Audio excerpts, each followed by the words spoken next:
Good morning students. आज हम वसंत भाग 2 से पाठ 3 हिमालय की बेटियां पढ़ेंगे। इस पाठ के लेखक हैं नागार्जुन। इस पाठ में लेखक ने हिमालय और उससे निकलने वाली नदियों के विषय में वर्णन किया है। इस पाठ में उन्होंने हिमालय को पिता, नदियों को उसकी पुत्रियां और समुद्र को हिमालय के दामाद के रूप में चित्रित किया है। इस निबंध के माध्यम से हम नदियों के महत्व को भी समझ सकते हैं। पाठ पढ़ेंगे। अभी तक मैंने उन्हें दूर से देखा था, बड़ी गंभीर यानी गहरी या गूढ़, शांत, अपने आप में खोई हुई लगती थी। संभ्रांत महिला की भांति वे प्रतीत होती थी। उनके प्रति मेरे दिल में आदर और श्रद्धा के भाव थे। यानी जब लेखक ने नदियों को दूर से देखा तो वो कैसी लगती थी? बड़ी ही शांत लगती थी, गंभीर और अपने आप में खोई हुई सी लगती थी। और लेखक के मन में उनके प्रति आदर और श्रद्धा का भाव था। माँ और दादी, मौसी और मामी की गोद की तरह उनकी धारा में डुबकियाँ लगाया करता। परंतु इस बार जब मैं हिमालय के कंधे पर चढ़ा तो कुछ और रूप में सामने थी। मैं हैरान था कि ये दुबली पतली गंगा, यही यमुना, यही सतलुज समतल मैदानों में उतरकर विशाल कैसे हो जाती है।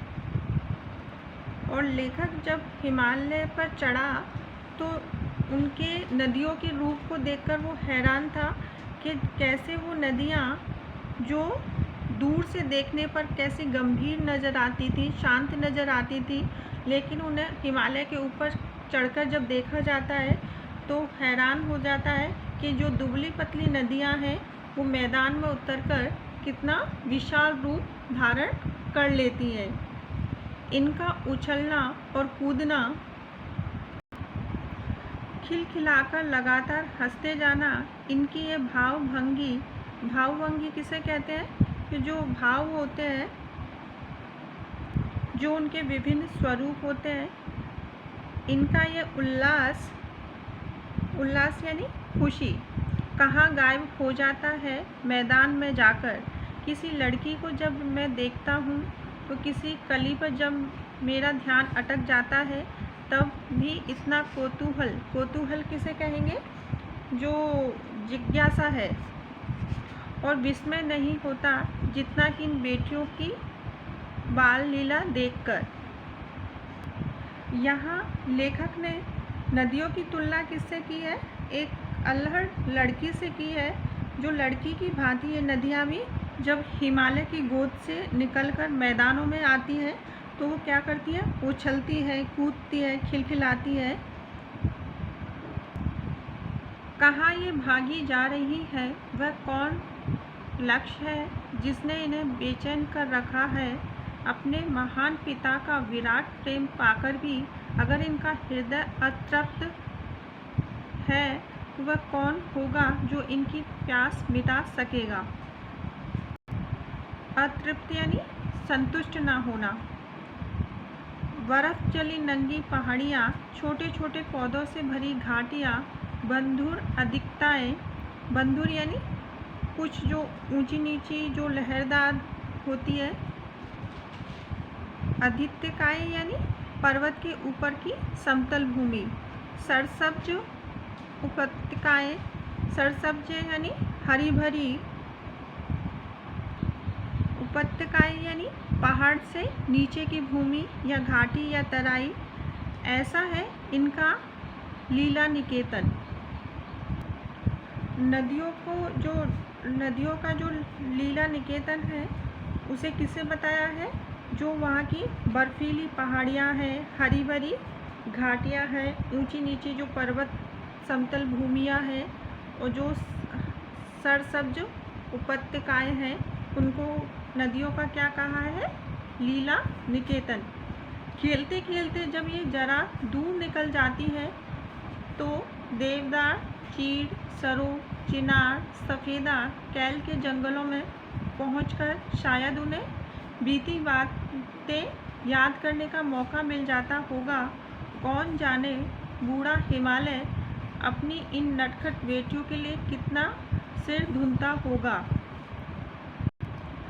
सिर धुनता यानी पछताता होगा। लेखक ने ऐसा क्यों माना है कि हिमालय अपना सिर धुनता होगा? क्योंकि जब हिमालय की गोद में ये नदियाँ शोर मचाती हुई, इठलाती हुई निकलकर आगे चली जाती हैं, तो नदियों के इसी रूप की अपनी बेटियों से बिछुड़ जाने के कारण वह अपना सिर धुनता होगा।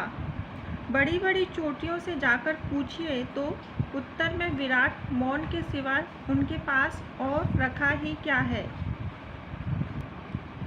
उत्तर में विराट मौन किसे कहा गया है कि जब वो नदियां हैं हिमालय से कलकल करती हुई मैदानों में आती हैं या चली जाती हैं, तो नदियों के आगे चले जाने के कारण केवल जो शांति रह जाती है उसे क्या कहा है?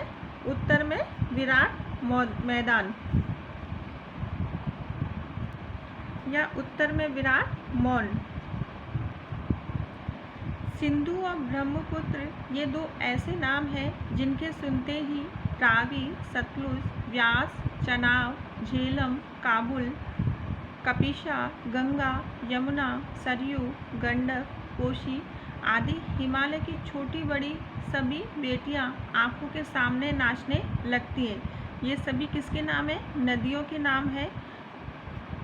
वास्तव में सिंधु और ब्रह्मपुत्र स्वयं कुछ नहीं है।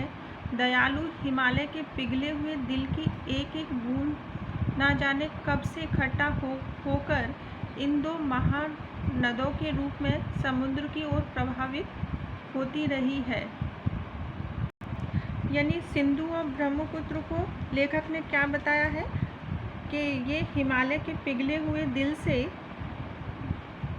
दिल की बूंद बताया, जो लंबे समय से इकट्ठा होकर नदियों के रूप में बह रही है। कितना सौभाग्यशाली है वह समुद्र जिसे पर्वतराज हिमालय की इन दो बेटियों के हाथ पकड़ने का श्रेय मिला। लेखक ने समुद्र को सौभाग्यशाली क्यों कहा है? क्योंकि जो समुद्र को पर्वतराज हिमालय की दो बेटियां हैं, कौन कौन सी? सिंधु और ब्रह्मपुत्र का हाथ पकड़ने का श्रेय मिला। अंतिम रूप से ये नदियां समुद्र में ही समाहित हो जाती है।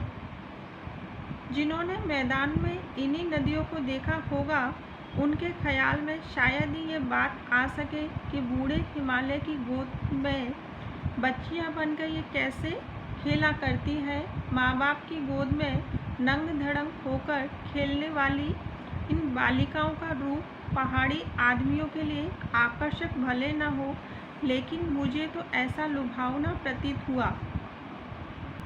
लुभावना यानी मन को भाने वाला, कि रूप की हिमालय को ससुर और समुद्र को उसका दामाद कहने में कुछ भी झिझक नहीं होती यानी शर्म नहीं आती।